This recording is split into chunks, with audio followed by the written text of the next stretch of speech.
Adoramos a un Cristo vivo, a un Cristo vivo.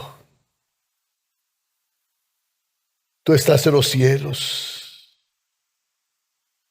Tú intercedes por nosotros, tu iglesia. Tú te levantaste de la muerte. Dejaste la tumba vacía y hoy te adoramos. Gracias, Jesús.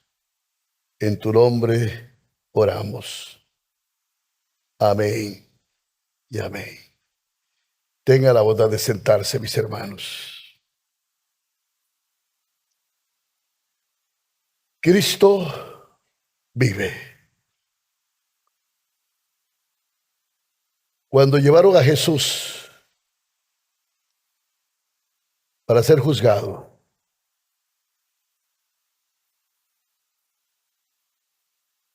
su fama había crecido tanto que lo llevaron de noche y lo pasaron por 6 juicios, todos ilegales. Era todo ilegal porque en la ley romana y en la ley hebrea no se podía juzgar a nadie en la noche. Pero lo llevaron donde Anás, donde Caifás, donde el sistema hebreo religioso de aquel tiempo, que eran los sistemas hebreos, pero también lo llevaron a los juicios romanos. Primero donde Poncio Pilato, después donde Herodes y luego donde Pilato. Y no encontraron absolutamente nada que lo pudiera condenar.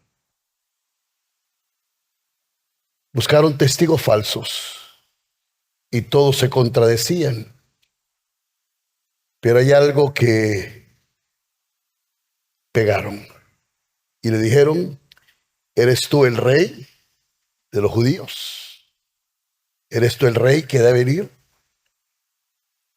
Y él dijo: yo soy el rey. Ustedes lo dicen. Ustedes lo dicen. Y por eso crucificaron a Jesús.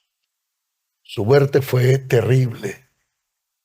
En esos juicios lo tuvieron despierto toda la noche. Pero una vez condenado, empezaron primero a burlarse de él, a darle de bofetadas, a escupirlo. Y le preguntaban: si tú eres Dios, dinos quién te escupió. Le vendaron los ojos y le dijeron: dinos, ¿quién te dio esta bofetada? Él pudo haber dicho el hombre, quién a sus padres, el árbol ideológico, pudo haber dicho todo esto, pero dice la Biblia que enmudeció. Lo azotaron. El látigo que usaban era para causarle laceraciones terribles. Ese látigo terminaba en 9 puntas y cada punta tenía o una piedra o un vidrio o tenía un metal que arrancaba la piel y le pegaban por todos lados. La ley romana decía que no se podía azotar más de 40 veces. Porque si el que estaba haciendo eso se pasaba de las 40 veces, él iba a recibir el mismo castigo. Así que solo lo hacían 39 veces. Pero si usted se pone a pensar, 39 por 9, ¿cuántas heridas tenía Jesús? desvelado toda la noche, aún con todas esas heridas, aún con toda esa humillación, aún haberlo pasado por esos juicios psicológicos, le cargaron una cruz para llevarlo al Gólgota. Y ahí cayó. Tomaron a un hombre al azar para que le ayudara. Llegó con esa cruz a cuestas y le pusieron las manos para clavárselas en aquel madero. Los clavos que usaban en ese entonces no eran los que nosotros conocemos hoy. Los hacían en herrería, romos, oxidados, y pusieron sus manos. Esos clavos entraban desgarrando la piel. Luego doblaron sus rodillas y juntaron sus pies y los clavaron en esa cruz. La muerte en la cruz es la muerte más horrible que hay. Doblaban sus rodillas para que la persona que estaba ahí no podía, sus músculos, su masa torácica empezaba a ceder, sus músculos, y no podía inhalar, no podía exhalar. Y entonces, para hacerlo, tenía que levantarse un poquito para poder hacer en una angustia. Los romanos diseñaron esa forma de muerte para que durara varios días. Si Jesús fue a esa cruz y sufrió todo lo que sufrió, fue porque nos amaba. Nos amó tanto. Nos amó tanto. Él fue un gran maestro, pero Él no vino para ser maestro.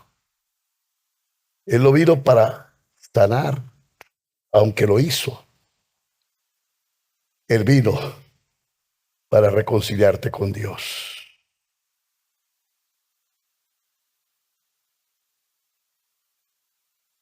Ahí está la gente. 40 días después que Él ha resucitado, Él va al cielo.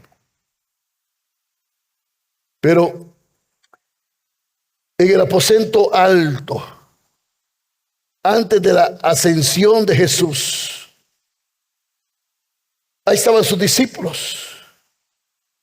Y uno se rasca la cabeza y dice: ¿por qué escogió Dios a estos hombres como líderes? Jesús lo hizo adrede. Porque, mis hermanos, es imposible depender de habilidades humanas. Lo que el hombre necesita es la promesa que iban a recibir. Y Jesús les dijo que iban a recibir poder de lo alto. Y si nosotros queremos hablar de ellos, aún peor,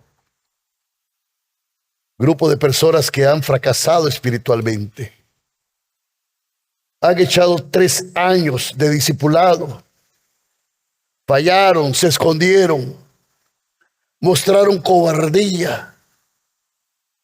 Pedro le niega. Hay otro discípulo ahí que lo amaba, escondido en las naguas de una mujer de lejos.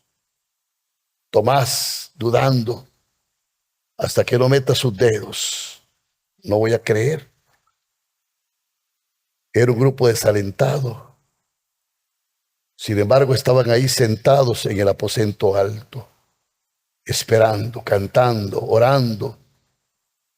Recuerdos de Jesús pasaban, quizás espontáneamente, sobre su cabeza, atormentados.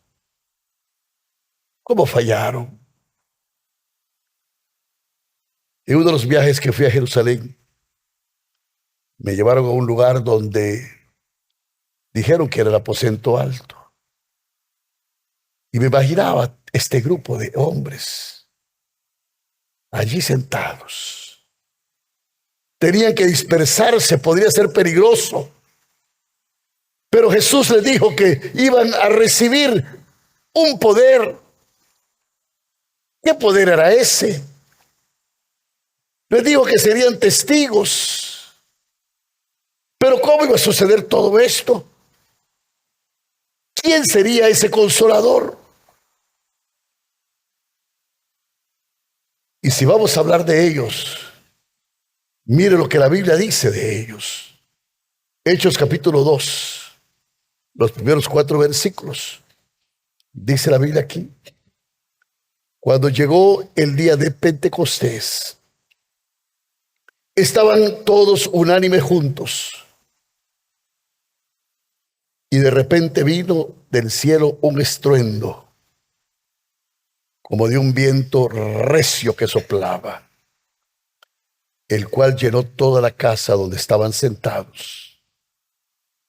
Y fueron todos llenos del Espíritu Santo y comenzaron a hablar en otras lenguas, según el Espíritu Santo les daba que hablasen. Algo sobrenatural vino del cielo e invadió a hombres y mujeres en la tierra, cambiándolos por completo. Pienso, hermanos, que cuando leemos este pasaje, hemos perdido el asombro que debería producir este relato que está aquí en las Escrituras, puesto que el Espíritu Santo es Dios.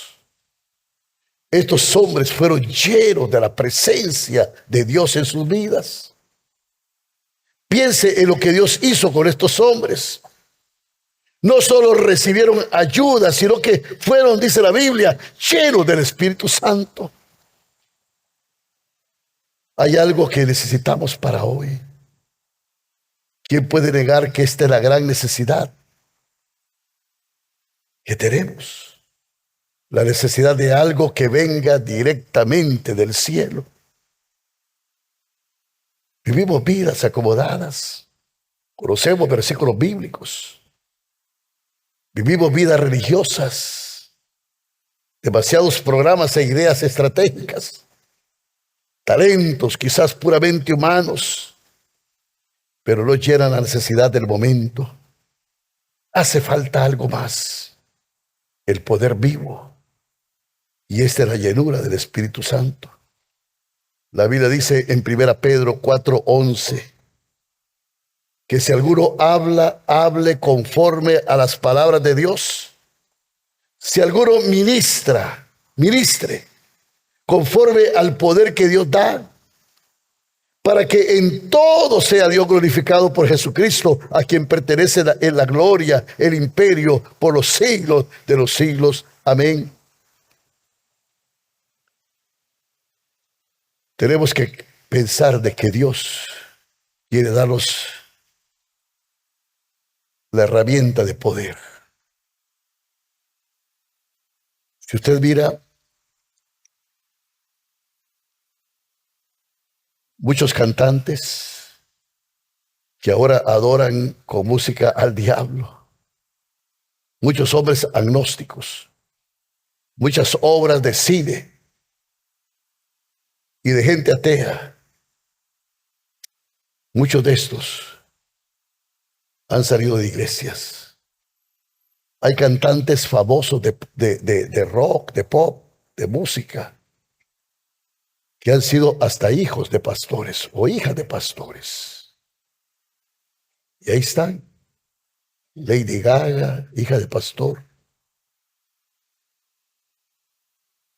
Varios cantantes, ministros de alabanza que se fueron al mundo negando a Dios, diciendo que estaban equivocados.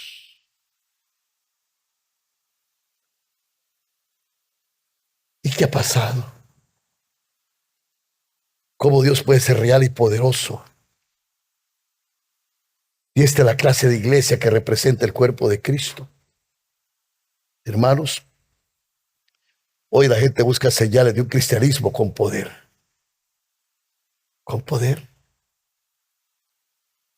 algo celestial.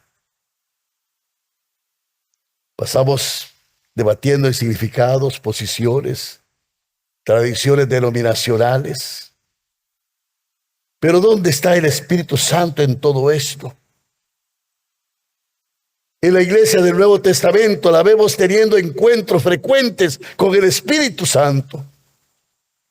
Y lo que esto logró fue pecadores arrepentidos, convicciones plenas y hasta controversias en un mundo religioso de su época. Estos que trastornan el mundo entero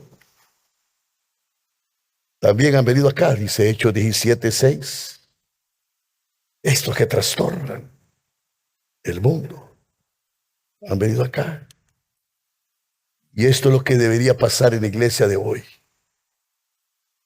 Y no solamente mencionar la promesa de Dios, sino de hablar de recibir algo del cielo. Hasta poner nerviosos a algunos, porque cuando hablamos del Espíritu Santo y del poder de lo alto, yo sé que mucha gente se pone nerviosa. Pero ¿sabe qué? Cuando el Espíritu Santo está, el poder de Dios se manifiesta. Yo recuerdo un tiempo que había una presencia grande, aún en nuestra alabanza, y mientras cantábamos, la gente recibía a Cristo como Señor y Salvador. Así crecimos como iglesia. Así crecimos. Esa manifestación de poder. Hermanos, lo que Dios hizo en Pentecostés fue algo dramático y poderoso. Y miremos algunos símbolos bíblicos del Espíritu Santo. Viento, fuego, voz de Dios. Son elementos que tenemos acá. Viento, no una simple brisa. Siempre ahí en el capítulo 2 del libro de Hechos, ya lo leímos, este versículo 2, dice la Biblia, y de repente vino del cielo un estruendo como de un viento recio que soplaba, el cual llenó toda la casa donde estaban sentados. Una ráfaga de viento.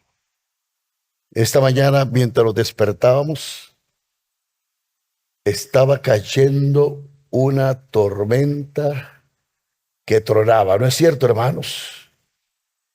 Y cuando salí de mi casa para ir al culto de resurrección de las 5 de la mañana, le dije, Mike, vámonos ya. Yo creo que solo tú y yo vamos a estar en ese culto. Llegamos, las calles inundadas. Y usted se puede imaginar esas tormentas fuertes, pero imagínense un viento recio. Un viento recio. En el Evangelio según San Lucas, en el capítulo 3, en el versículo 17, la palabra de Dios dice aquí, y aquí el mismo Jesús hablando, y dice, su aventador está en su mano, y limpiará su era, y recogerá el trigo en su granero, y quemará la paja en fuego, que nunca se apagará. Hermanos, en nuestra vida se necesita del viento para desalojar toda esa basura de concupiscencia que nosotros tenemos. Cuando vivía en Pidalejo, allá tenían esos morteros, ¿sabe? Era un pedazo de tronco, arriba hacían una base, abajo hacían una base y arriba también, nada más que ahí la huecaban, o sea, le quitaban lo del centro, la troquelaban por dentro y ahí ponían el café.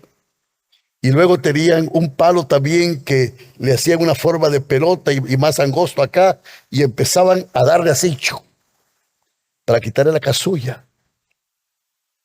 Y luego agarraban el sombrero, agarraban algo y tiraban el café para arriba y con un cartón empezaban a soplar para que toda la casulla saliera volando y el grano cayera allí en el mortero limpio. ¿Cuántos vieron esa experiencia? A ver, ¿cuántos lo vieron? Están viejos ya. Sí. Hermanos, la iglesia necesita la visitación del Espíritu Santo como una ráfaga para limpiarla, para una renovación total. Y eso es lo que hace el Espíritu. Limpia, limpia. Hace que el hombre tenga convicción de su pecado. Muchas veces vivimos haciéndonos una fiesta de lástima y vivimos en vidas derrotadas. Pero Dios quiere limpiar toda esa basura que nos atormenta, todos esos pecados ocultos. El Espíritu Santo es poder para limpiar. Luego habla de fuego, versículo 3. Y se le aparecieron lenguas repartidas como de fuego, asentándose sobre cada uno de ellos, sobre cada uno de los 120 reunidos en aquel aposento alto. Y fueron todos llenos del Espíritu Santo y comenzaron a hablar en otras lenguas según el Espíritu les daba que hablasen. Empezaron a hacer algo que no podían hacer.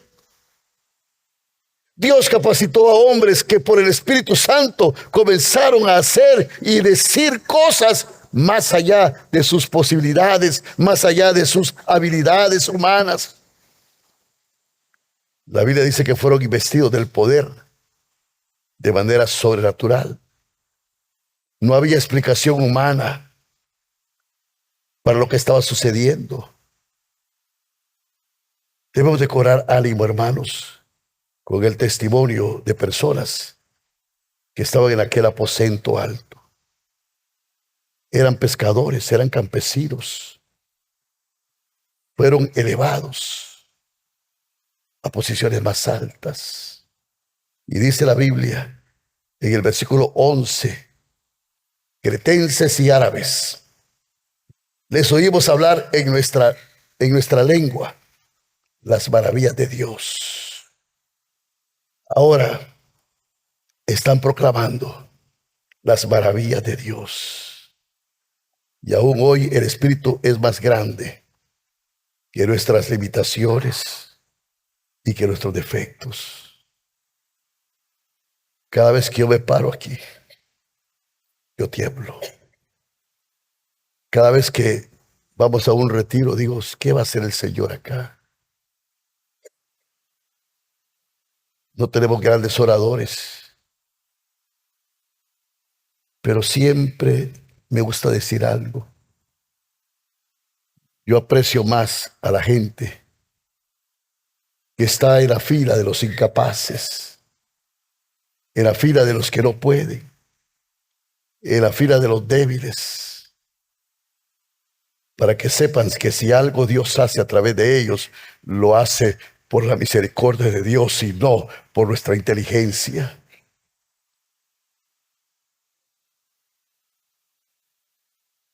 Dice la Biblia que las misericordias de Dios son todas, son nuevas, cada mañana. No es nuestra capacidad, no es la capacidad nuestra, es la misericordia de Dios. Él vino a libertarnos de las restricciones, de los complejos, por falta de talento o inteligencia. Su intención es hacer lo que Él puede hacer a través de nosotros, Lo que nosotros no podemos hacer a través de Cristo, lo podemos hacer. ¿Sabe qué? La Biblia dice, todo lo puedo en Cristo, que es mi fortaleza. Y la manera en que Dios ha escogido para equiparnos, no va a dejar pocas dudas. A quien nosotros debemos de darle la gloria. La gloria es de Dios. Yo aprecio a hombres y mujeres que tienen menos capacidad, y no a esa gente que se cree la gran cosa. Porque nosotros no dependemos de nosotros. Dependemos de la misericordia de Dios en nosotros y de la bondad de Dios en nosotros. En una ocasión Jesús dijo, en Mateo 19, en Mateo 10, versículos 19 y 20, Mateo 10, 19 y 20, mas cuando os entreguen, no os preocupéis por cómo o qué hablaréis, porque en aquella hora os será dada lo que habéis de hablar, porque no sois vosotros los que habláis, sino el Espíritu de vuestro Padre que habla en nosotros. Y esto es verdad. Lo vemos a través de toda la Biblia. Lo hemos visto en Pedro, en Pablo, en Esteban. Lo hemos visto en tantas personas. En D.L. Moody, este evangelista del siglo XIX. Moody era un zapatero. No podía leer, aprendió a leer. Tenía una ortografía pésima. No tenía buena la vista y escribía con letras grandes. Mire, se le entendía más a un doctor que a Moody. Pésimo. Pero sabe que ese hombre, casi analfabeta, ganó más almas para Cristo que todos los evangelistas juntos en el siglo XIX. ¿Y qué tenía este hombre? El poder de Dios. El poder de Dios. Que todos piensemos recibir algo tan fresco del Espíritu Santo que revolucionara nuestras vidas. La hermana Blanca estaba orando en el campamento y ella dijo, falta algo más de Dios. Y es ese poder vivo. El poder de Dios. Ese viento que limpia. Y cuando nuestra vida está limpia, el fuego de Dios la llena. Y Dios usa nuestra vida más allá de nuestra capacidad humana, más allá de nuestros defectos, más allá de nuestra incapacidad, más allá de nuestras limitaciones, más allá de nuestra inteligencia, más allá de lo que nosotros podemos hacer, porque no somos nosotros, sino el poder de Dios que actúa a través de nosotros. Una vida santa para Dios, limpiada con el fuego del Espíritu, el poder de Dios lo llena para grandes cosas. Y una iglesia así se hace notar. La venida del Espíritu Santo sobre aquellos 120 y su capacitación divina, la vocación que Dios les da, llamó la atención de una gran multitud y mostraron interés en los seguidores del Cristo resucitado. Cuando el Espíritu Santo llega, las multitudes llegan también. El pastor Leonel, el sábado en el devocional, se refirió a mi padre. Mi padre oraba. Yo lo miraba en un cuarto, él se encerraba en un cuarto, ¿sabe? Que leía la Biblia 4 veces al año, pero una vez la leía de rodillas. Construyó su casa, le hizo una terraza Y él se levantaba a las 4 de la mañana, de rodillas a orar, para que Dios guardara la ciudad de San Pedro Sula y para que Dios le diera fuerza a toda la gente que iba a trabajar. Y decía, me hubiera gustado levantarme a las 5, pero a las 5 de la mañana ya la gente va a su trabajo y yo tengo que orar antes que entren a sus labores diarias, porque quiero levantar esta ciudad para que Dios la guarde. Así es que cuando él enfermó, una de las sorpresas que más tuvimos es ver que sus rodillas tenían callos. Callos. Allá en el templo tenemos una torre. Mi papá se encerraba en esa torre hasta por una semana. No lo mirábamos, orando. Y una vez el Espíritu Santo vino con poder a su vida. Ese domingo él predicó. Y después de que predicó, invitó a la gente que viniera en la tarde a la iglesia. Y la gente llegó con revistas de brujería, con pichingos, con alfileres. Llegó con cosas horribles. En la iglesia había un patio. De toda esa basura hicieron un bulto. Y ahí le prendieron fuego. Empezaron a haber liberaciones. Empezó a haber una explosión del poder de Dios, como nunca antes la habíamos visto. Algo tremendo.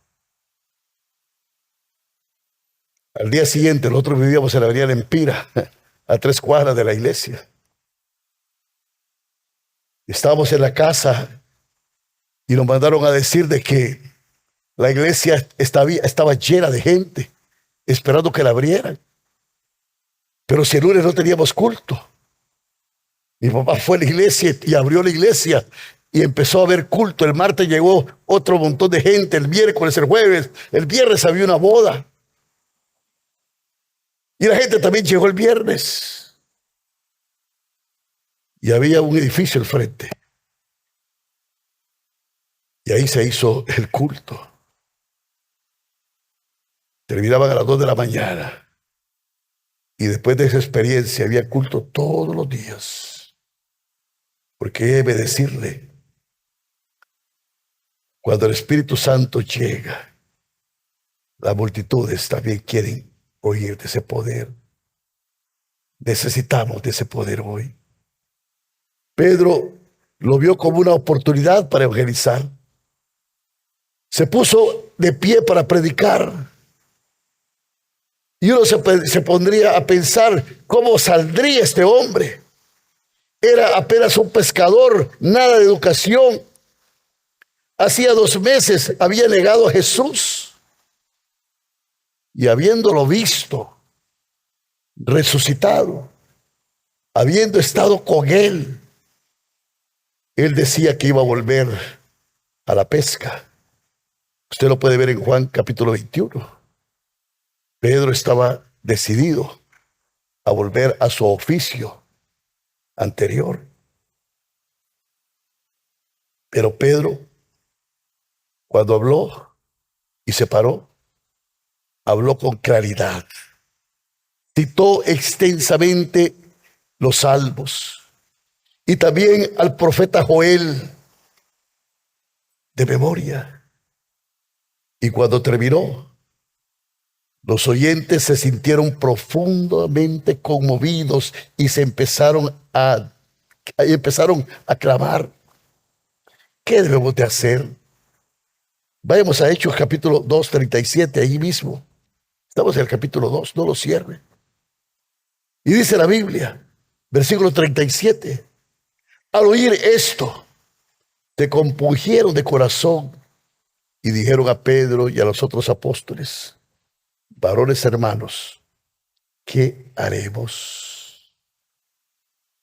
¿Qué haremos? ¿Y cuál es la diferencia aquí?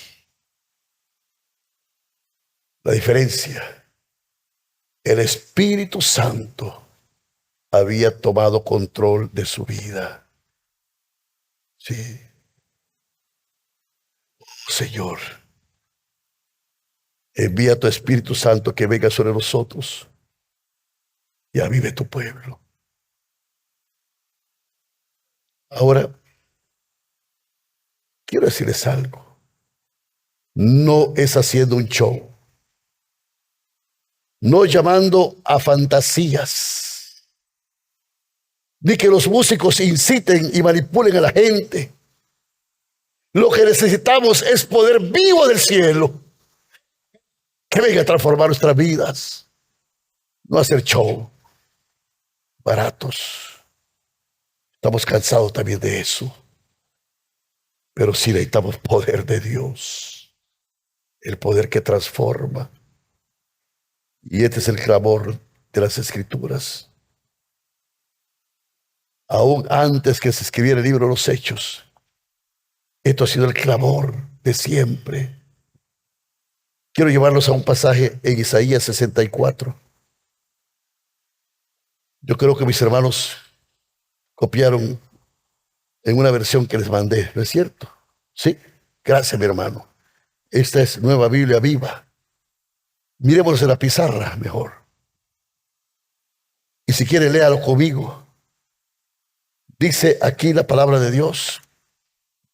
A ver, ¿lo lee conmigo? El pueblo de Israel continuó su oración. Oh, que surgieres de los cielos y descendieres a la tierra. ¿Cómo se estremecerían los montes en tu presencia? El fuego consumidor de tu gloria abrazaría los bosques y haría hervir los océanos hasta secarlos. Ante ti temblarían las naciones. Entonces tus enemigos sabrían dar razón de tu fama. Así fue antiguamente cuando tú descendiste, pues realizaste obras portentosas, superiores a nuestras más grandes esperanzas. ¿Y cómo temblaron los montes? Porque desde que el mundo es mundo, nadie vio ni oyó jamás de un Dios como el nuestro que se manifieste en favor de lo que Él confía. Digamos aquí, dígalo conmigo, porque desde que el mundo es mundo, nadie vio ni oyó jamás de un Dios como el nuestro, que se manifieste a favor. Dígalo fuerte. Mire, dígalo fuerte. Porque desde que el mundo es mundo,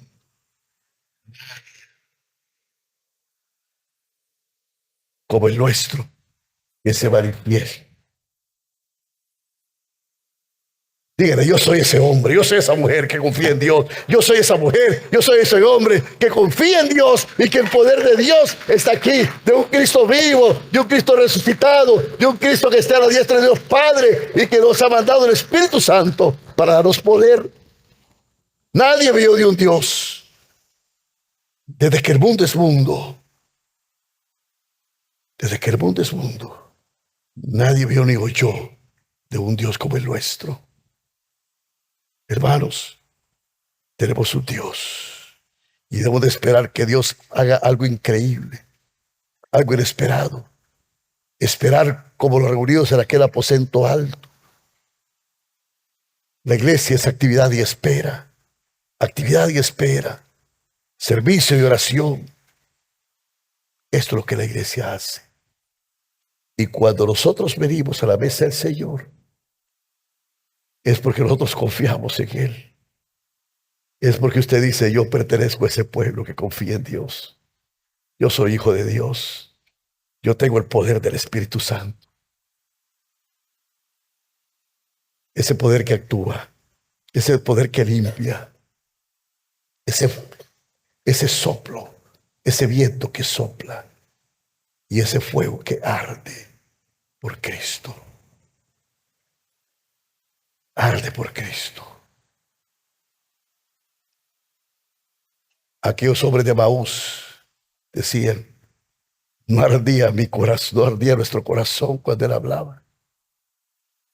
Déjeme decirle, venga a la mesa de Dios y deje que arda en su corazón su presencia. Pero antes, deje que ese soplo del Espíritu lo limpie, lo limpie. Cierre sus ojos. Padre, estamos aquí en tu presencia. Estamos reunidos porque confiamos en ti. Venimos a tu mesa, pero necesitamos un soplo recio para que limpie la basura que hay en mi ser. No quiero ir indigno a tu mesa, Señor. Quiero estar preparado. La palabra dice, recibiréis poder cuando haya venido sobre vosotros el Espíritu Santo. Queremos ese poder de Dios, pero tu campamento es santo. Por eso tú quieres que nosotros seamos santos, que tengamos nuestro campamento santo para ti, porque tú eres Dios santo. Ponga su corazón delante de Dios. Dígale, Señor, sopla con tu espíritu y saca toda, toda inmundicia, saca todo pecado. Prueba mi corazón, oh Dios.